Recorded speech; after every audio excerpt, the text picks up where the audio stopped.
દેશનો સૌથી લાંબો દરિયો કિનારો ધરાવે છે ગુજરાત અને એટલે જ તે સુરક્ષાની દ્રષ્ટિએ પણ મનાય છે એટલો જ સંવેદનશીલ। ત્યારે ચુસ્ત સુરક્ષા વ્યવસ્થા માટે રાજ્યમાં પ્રથમવાર જ એક આઇલેન્ડ પર થયું છે પોલીસ સ્ટેશનનું નિર્માણ।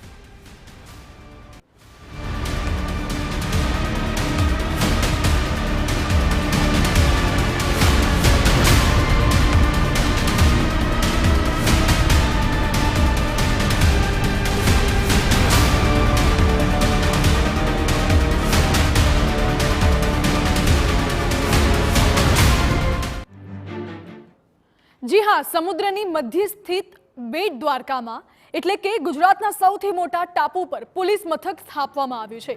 આ ગુજરાતનું પહેલું એવું પોલીસ મથક છે કે જે કોઈ આઇલેન્ડ પર નિર્માણ પામ્યું હોય।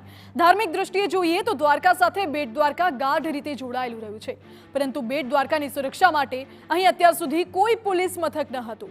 પરંતુ આજે જ્યારે બેટ દ્વારકા વિશ્વના નકશા પર ઉભરી ચૂક્યું છે ત્યારે તેની સુરક્ષા માટે પણ સૌથી મોટો સવાલ બની જાય છે અને તે જ દ્રષ્ટિએ ગુજરાતને મળ્યું છે તેનું સર્વપ્રથમ આઇલેન્ડ પોલીસ મથક, જેનું કરવામાં આવ્યું છે લોકાર્પણ।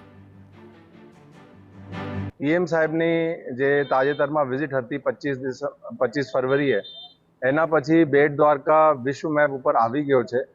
એના હિસાબથી ઇન ફ્યુચર અહીંયા પ્રવાસ વધશે। દરિયાઈ સુરક્ષાના હિસાબથી પણ એ ખૂબ જ સેન્સિટિવ અને સંવેદનશીલ વિસ્તાર છે।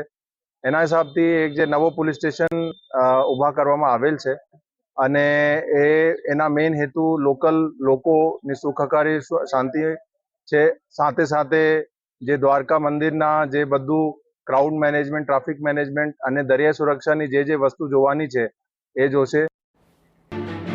પોલીસનું કહેવું છે કે બેટ દ્વારકામાં બનેલું પોલીસ મથક જેમ યુનિક છે તેમ તેના પડકારો પણ યુનિક છે। બેટ દ્વારકા એ ગુજરાતના દરિયાકાંઠાના અંતિમ જિલ્લા તરીકે ઓળખાય છે અને તેનાથી ગણતરીના નોટિકલ માઇલ દૂર જ કરાચીનો દરિયો પણ છે। સુરક્ષાની દ્રષ્ટિએ આ વિસ્તાર અત્યંત સંવેદનશીલ છે અને એટલે જ સામાન્ય પોલીસ સ્ટેશનમાં જે પ્રકારની સુવિધાઓ અને સંસાધનો હોય છે તે તો આ પોલીસ સ્ટેશનને અપાયા જ છે, પરંતુ સાથે સાથે અફાટ સમુદ્ર અને વિશાળ બેટને ધ્યાનમાં રાખીને આધુનિક સુરક્ષા ઉપકરણોથી તેને સજ્જ કરાયું છે।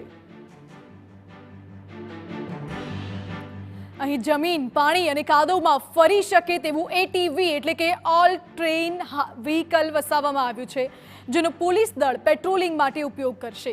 આ સાથે જ ડ્રોનથી સમગ્ર વિસ્તારમાં પોલીસની બાજ નજર રહેશે। અત્યાધુનિક હાઈ રેન્જના બાયનોક્યુલર પણ પોલીસ મથકને આપવામાં આવ્યા છે, જે દરિયાની અંદરની ગતિવિધિ પર નજર રાખવામાં મદદરૂપ થશે। એમાં નવા તકનીક, લેટેસ્ટ ટેકનોલોજી પણ યુઝ કરવામાં આવશે।